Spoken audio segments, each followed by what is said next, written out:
மா, நான் பைபிள் வாசிட்டு இருந்தேன். அப்ப சங்கீதம் 119:17 போட்டிருக்கு, உமது அடியேனுக்கு அனுகூலமா இரும்னு.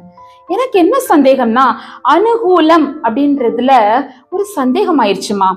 கர்த்தர் அனுகூலமா இருந்தா நம்ம வாழ்க்கையில அற்புதங்கள் அப்படிலாம் நடக்குமா? ஏதாவது அவர் ஏதாவது செய்வாரா நமக்கு?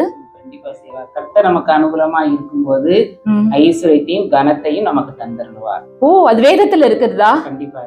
அப்படியா? ஐஸ்வர்யமும் கனமும் தருவாரு. நீங்க ஏதாவது சொல்றீங்களா? கர்த்தர் அனுகூலமா இருந்தால் கர்த்தர் செய்வதெல்லாம் வாய்க்கும். ஓ, சூப்பர். அதே மாதிரி கர்த்தர் அனுகூலமா இருந்தா கர்த்தர் அற்புதமானவைகளை அனைத்தையும் கட்டளையிடுவார்.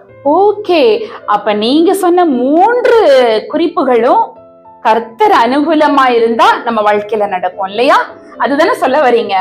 ரொம்ப நைஸ். எனக்கு இப்ப இருந்த சந்தேகம் போயிடுச்சு. அனுகூலம், அப்ப எனக்கு உமது அடியேனுக்கு எனக்கு அவர் அனுகூலமா இருப்பார் இல்லையா? அப்ப உங்க எல்லாருக்கும் அனுகூலமா இருப்பார், இவங்களுக்கு உங்க எல்லாருக்கும் அனுகூலமா இருப்பார்.